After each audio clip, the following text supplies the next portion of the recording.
आप उसी विधानसभा क्षेत्र से दावेदारी कर रहे हैं जहां पर ऐसा माना जाता है कि वहां जो वर्तमान में विधायक है मेवाराम जैन पिछले 15 सालों से लगातार विधायक बन रहे हैं और इस बार भी उनके जो समर्थक है या उनका ऐसा कहना है कि हम लोग तो इस बार भारी बहुमत से जीत रहे हैं। कहा कि हमारी छोटी छोटी कमियां रही होगी, क्या कमियां नरपत राज मूंड को लगती हैं कि कमियां रहेगी? और दूसरा सवाल, आप कह रहे हैं कि इन्होंने काम नहीं किया। अगर काम नहीं किया तो 15 साल तक जनता ने इनको क्यों स्वीकारा? आपको क्यों लगता है कि इस बार बाड़मेर विधानसभा क्षेत्र से मुझे टिकट दे देगी पार्टी और मैं चुनावी मैदान में आऊंगा और किस तरीके से उनको चुनौती दूंगा? अच्छा, सब लोग एकजुट हैं। कौन कौन सब जो कौन कौन लोग हैं वो एकजुट हैं? क्योंकि यहाँ अगर बाड़मेर विधानसभा क्षेत्र की बात करें तो सूची लंबी है। दावेदारी कर रहे हैं जो बीजेपी से हैं। नरपत राज मूंड पिछले 1-2 साल से लगातार सक्रिय हैं, सक्रिय राजनीति में हैं। जिला परिषद के चुनाव हुए उसके बाद से लगातार आप लोगों के सामने एक चेहरा बनकर आए। लेकिन उससे पहले लोग नरपत राज मूंड को जानते नहीं थे, सिर्फ कॉलेज परिसर तक या छात्र राजनीति के सीमित थे। लोग जानना चाहते कि नरपत राज मूंड का परिचय क्या है। जिला परिषद के जब चुनाव थे तब ऐसा माना जा रहा था कि नरपत राज मूंड जो है जिला प्रमुख की दौड़ में है और पार्टी ने कहीं ना कहीं जो शीर्ष नेतृत्व ने उनको दरकिनार किया और उसके बाद नरपत राज मूंड नाराज भी हो गए थे। कितनी सच्चाई है? अच्छा, हर जगह नरपत राज जी कमियां रह जाती हैं। 2023 में तो ऐसा नहीं होगा कि कुछ, फिर भी हम जब कोई इंटरव्यू हो आपसे पूछें तब कि हमारी कुछ कमियां रही होगी। इस बार तो एकजुट है भाजपा। क्या मुद्दे लेकर अगर नरपत राज मूंड, क्योंकि इस बार एक जो माहौल है प्रदेश में वो इस प्रकार का है कि पार्टी इस बार युवाओं को मौका देगी। हो सकता है पार्टी युवा चेहरा देखती हो बाड़मेर से और आपको मौका भी दे दे। तो किन मुद्दों के साथ नरपत राज मूंड लोगों के बीच जाएंगे कि साहब मैं आपके लिए, आप बाड़मेर की जनता के लिए ये काम करूंगा और आप मुझे वोट दीजिए? नमस्कार, मैं हूं अशोक शेरा और आप देख रहे हैं नेताजी ऑनलाइन।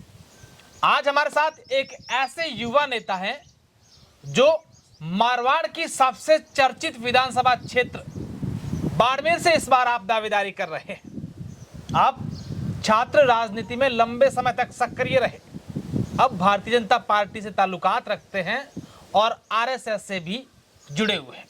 जी हां, मैं बात कर रहा हूं युवा नेता नरपत राज मूंड की। नरपत राज मूंड इस बार बाड़मेर विधानसभा क्षेत्र से बीजेपी से दावेदारी कर रहे हैं और इन्हीं से जानते हैं कि जिस तरीके से पिछले 15 सालों से लगातार कांग्रेस पार्टी हैट्रिक बनाई है, क्या उस हैट्रिक को ये तोड़ पाएंगे? क्या पार्टी इन पर विश्वास जताकर इन्हें टिकट देगी और अगर टिकट देगी तो ये किन मुद्दों के साथ जनता के बीच जाएंगे और अपने लिए वोट मांगेंगे?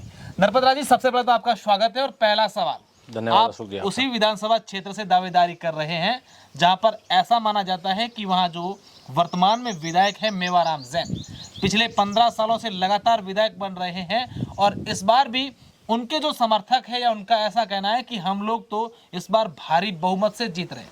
आपको क्यों लगता है कि इस बार बाड़मेर विधानसभा क्षेत्र से मुझे टिकट दे देगी पार्टी और मैं चुनावी मैदान में आऊंगा और किस तरीके से उनको चुनौती दूंगा? अशोक जी, जो पिछले 15 साल में जिस प्रकार से कांग्रेस चुनाव जीती थी वो कोई छोटी कमियां रही होगी, लेकिन जो वर्तमान के अंदर भारतीय जनता पार्टी पूर्ण रूप से संगठित है और पूर्ण रूप से लगी हुई चुनाव मोड में है और पूरे कार्यकर्ता एक्टिव हो गए हैं।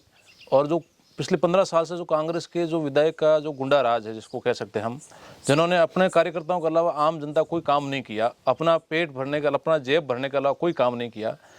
शहर के मामले को देख लो, पूरा पहाड़ बेच दिया, शहर बेच दिया, सरकारी ज़मीनें बेच दी, सरकारी ज़मीनों पे उन्होंने पट्टे जारी कर दिए। जहाँ कोर्ट ने स्टे लगा रखा हो, सरकारी कार्यालयों की ज़मीन अलॉटमेंट थी उनके ऊपर उन्होंने पट्टे बांट दिए। जब सरकार ने और लोगों ने, स्थानीय और बीजेपी कार्यकर्ताओं ने आरोप लगाए तो उन्होंने खुद ने प्रेस कॉन्फ्रेंस में कर कहा कि हाँ, भूमाफिया हावी है। ऐसे बहुत सारे मुद्दे हैं, उन मुद्दों को लेकर भारतीय जनता पार्टी चुनाव लड़ रही है। इसी जवाब में मेरे 2 सवाल हैं।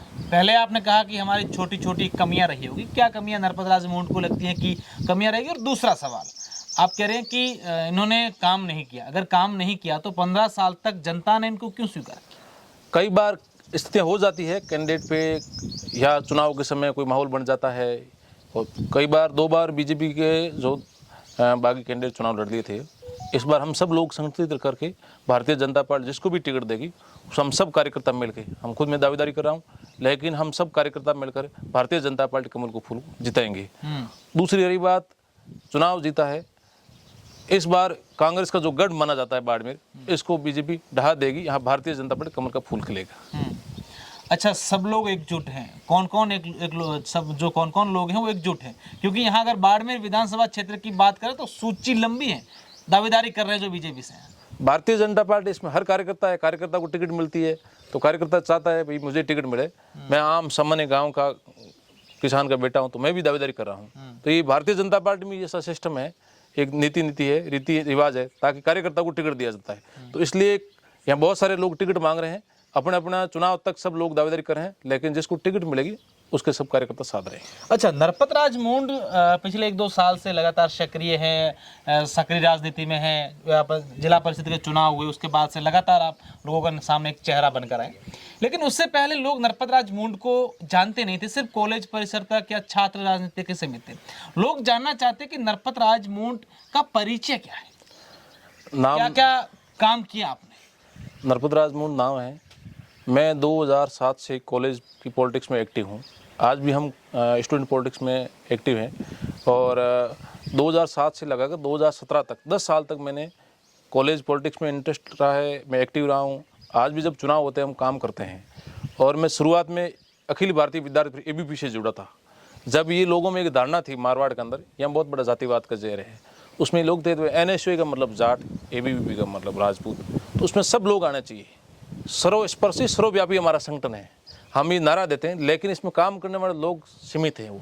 तो एक हमने बहुत बड़ा प्रयास किया, तो एक मुहिम चलाई और 2014 के अंदर मुझे ABP ने टिकट दिया और मैं छात्र संघ का अध्यक्ष भी बना।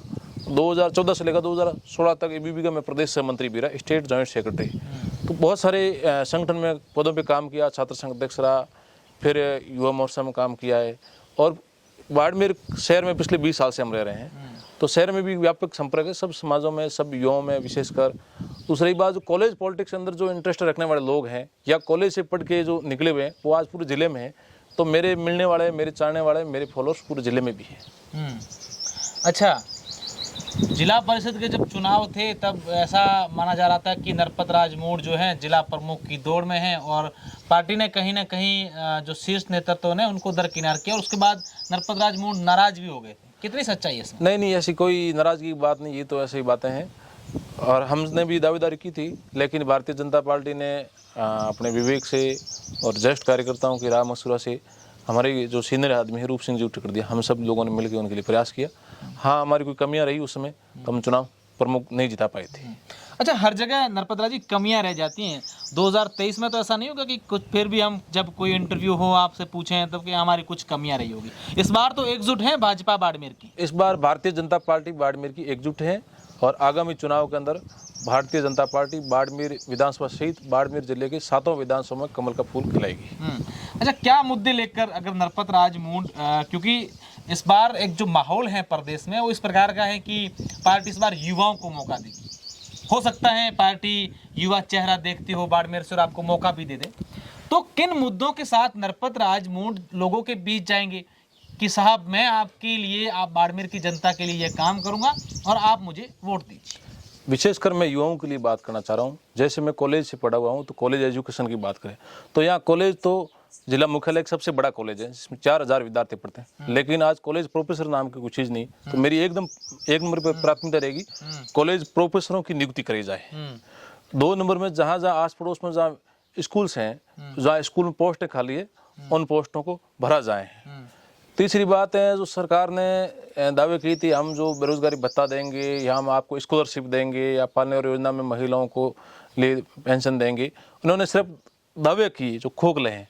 उनके लिए हम पूरा प्रयास करेंगे। जो सामान्य गांव के बच्चे उनके लिए स्कॉलरशिप के लिए सरकार से जो मांग कर रहे हैं पूरी व्यवस्था करेंगे।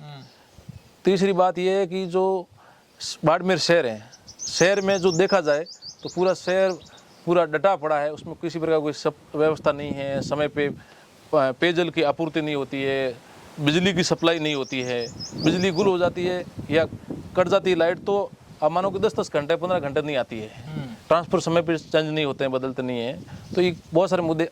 अब बाड़मेर शहर में देख लिया जाए तो बाड़मेर जैसे ही बारिश हुई तो बाड़मेर का आधा शहर जो रेलवे पट्टी से नीचे पूरा पानी से भर गया।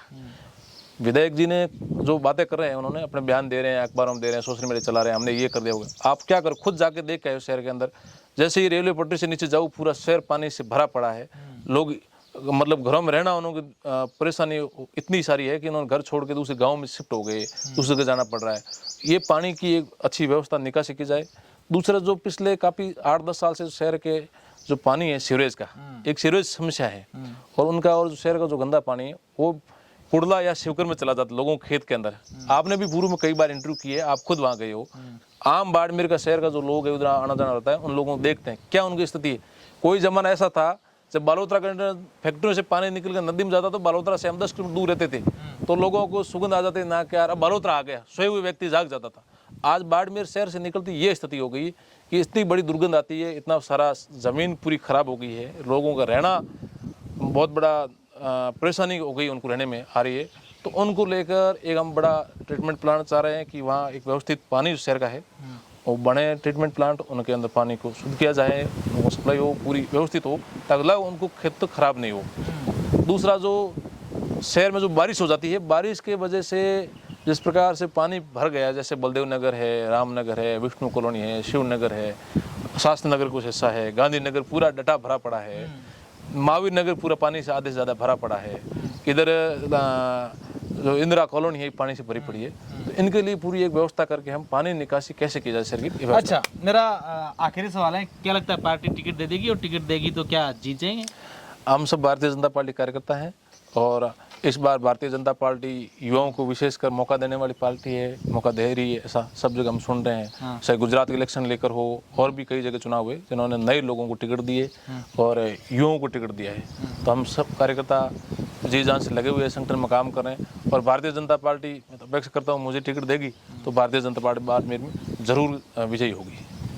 नरपतराज मूड है, जिनका साफ तौर पर कहना है कि अगर पार्टी मुझ पर विश्वास जताती है तो जरूर हम लोग यहां से चुनाव जीतेंगे। लेकिन देखने वाली बात होगी, क्या विधानसभा चुनाव 2023 में भारतीय जनता पार्टी बाड़मेर विधानसभा क्षेत्र से नरपतराज मूड पर विश्वास जताती है, और अगर विश्वास जताती है तो यहाँ की जनता किसके सर पर विधायक का ताज रखती है। बहुत बहुत शुक्रिया, धन्यवाद।